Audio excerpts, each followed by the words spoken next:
That blue light on your floor is about to ruin your whole week because once you see what it shows you, you can't unsee it. And stick around because this same vacuum has one very specific flaw that almost nobody talks about before they buy it. Hey, welcome back to Sweep Gear, where we dig past the marketing and get you the honest answers you actually need before you spend your money on a vacuum. Here's the thing about buying a cordless vacuum. You're basically making a bet. You're betting it'll actually pick up the pet hair, that the battery will get you through the whole house, and that 6 months from now, you won't be regretting it in the back of a closet. And with the Shark PowerPro Flex Reveal Plus, that bet gets a little more interesting because this one comes with a few features you'd normally only find on vacuums that cost twice as much. So why does any of this matter to you specifically? If you've got a dog or a cat, you already know the particular rage of watching hair spool itself around a brush roll like it's trying to strangle your vacuum. If you live in an apartment, you know the pain of a bulky stick vacuum that won't fit anywhere sensible. And if you've ever bought a vacuum because the box promised 50 minutes of runtime only to find yourself charging it halfway through the upstairs, you already know exactly the kind of disappointment we're trying to help you avoid. We pulled together real ownership experiences and long-term feedback from people who've actually lived with this vacuum, not just unboxed it for a photo.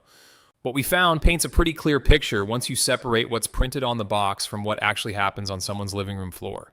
Let's start where it matters most for a lot of you: pet hair. This vacuum uses a self-cleaning PowerFins brush roll, rubberized fins instead of a traditional bristle brush, built so hair can't wrap around it in the first place. And this isn't just a nice idea on paper. Multi-dog households running this vacuum daily for years report the brush roll staying essentially tangle-free the entire time. One owner specifically mentioned running it multiple times a day on a heavy-shedding German Shepherd and never once needing scissors to cut hair free. If you've ever had to do that little vacuum surgery on a Sunday afternoon, you know how big a deal that actually is. Now, suction, I want to be careful with you here because the box says hypervelocity suction and incredible power, and that's just marketing language. So let's talk about what actually happens on your floor. Real-world testing on this platform found strong first-pass pickup on both carpet and hard floors, fine dust and larger debris alike, without pushing everything around the room the way some budget vacuums do. It's genuinely competent. It's just not the most powerful vacuum in Shark's own lineup, and it's definitely not stepping into the ring with a flagship Dyson. If raw power is your top priority, keep that in mind. We'll come back to it. Here's a feature that quietly punches above its price tag: FloorDetect. The vacuum senses whether you're on carpet or hard floor and automatically adjusts the brush roll speed. No buttons, no switching modes, mid-clean. You just roll it from your tile kitchen onto your living room rug and it handles the adjustment for you. That sounds small until you're the one vacuuming and not thinking about a single setting the whole time. And then there's the thing I opened with, the Dirt Reveal light. It's a built-in LED that lights up your hard floors while you clean, and it makes dust that's basically invisible to the naked eye suddenly impossible to ignore. Owner after owner describes the same reaction, thinking their floor was already clean, then turning this thing on and being genuinely startled by what showed up. It's oddly effective at building trust that the vacuum is actually doing its job, not just making noise. Now let's talk about the battery, because this is where expectations and reality drift apart a little. Shark advertises up to 50 minutes of runtime. Real-world use tells a slightly different story. Verified performance on this platform lands closer to 35 to 45 minutes when you're actually cleaning a mix of carpet and hard floor, not just running the handheld unit on its own, which is technically how that 50-minute number gets measured. Lean on the boost trigger for tougher spots, and that runtime can drop to around 15 minutes. The real upside is that the battery is removable. You can charge it separately, and if you want, keep a spare charged and ready to swap in. For bigger homes, that second battery might genuinely be worth the extra cost. Noise is one of those things nobody thinks to ask about until they own it.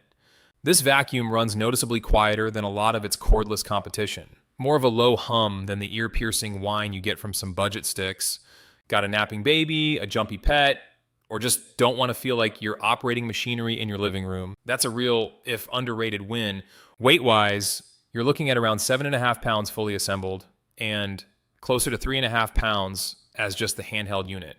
Light enough that stairs and one-handed cleaning aren't a fight, even if it's not the single lightest option on the market. If you're thinking about picking one up or just want to check current pricing and see what other buyers are saying, I've left the product link down in the description below. All right, let's talk about what doesn't work as well, because I promised you honesty, not a sales pitch. Remember that flaw I teased at the start? Here it is. The dustbin on this thing is small, about 0.7 to 0.8 quarts, and it's genuinely the single most repeated complaint among owners. Got a big shedding dog or a larger home? You'll be emptying this thing more often than you'd like. Not a deal breaker, but not something I'm going to gloss over either. The second flaw ties back to that brush roll design. It sits slightly inset within the floor nozzle, which means it consistently misses a thin strip of debris right along baseboards and cabinet edges. Controlled testing confirmed this directly. Scattering debris along a skirting board and finding a visible strip left behind even after a full pass. Keep that included crevice tool handy for edges. A few smaller things worth flagging. The plastic on the boost trigger and bin release latch feels a little cheap compared to the rest of the build. There's no charging dock included, so it leans against a wall instead of standing up on its own. And there's no eco mode, so you can't manually stretch the battery for lighter jobs. On reliability, most long-term ownership stories are positive. The underlying PowerPro platform has owners reporting years of daily use without issues. There was one specific report of a brush roll connector wearing out within a couple of months, but that looks like an isolated case rather than a pattern. Worth knowing it exists, not worth losing sleep over. So how does this stack up against the alternatives you're probably also weighing? If the small bin and shorter runtime are deal breakers, Shark's own Vertex solves both. A bigger bin and up to 60 minutes of runtime, but you'll pay more for it. If suction power specifically is your top priority, Shark's PowerDetect Cordless steps that up too, again at a higher price. And if you're eyeing a flagship Dyson, just know you're paying a real premium mostly for raw suction and brand polish. This Shark isn't trying to compete there, and honestly, it doesn't need to for most households. So who's this actually right for? If you've got pets and you're tired of fighting hair wrap, if you live somewhere compact and want something that folds down small, or if you just want a straightforward vacuum that doesn't ask you to think about settings, this checks a lot of boxes, especially when you catch it on sale, which happens fairly often. Got a big house with heavy carpet throughout, or need the biggest dustbin possible so you're not emptying it every 10 minutes. You'll probably be happier stepping up to something like the Vertex. Is it worth the money? At typical sale pricing, yes. You're getting features that usually live on pricier vacuums, wrapped around genuinely strong hair wrap prevention and filtration that's legitimately good for allergy-prone households. It's not going to blow you away with power, and that small bin is a real trade-off you're accepting going in. But for most everyday homes, this one earns its spot. That's the honest breakdown. If this helped you figure out whether it's the right fit, do me a favor and hit that like button. So it genuinely helps this reach more people trying to make the same decision.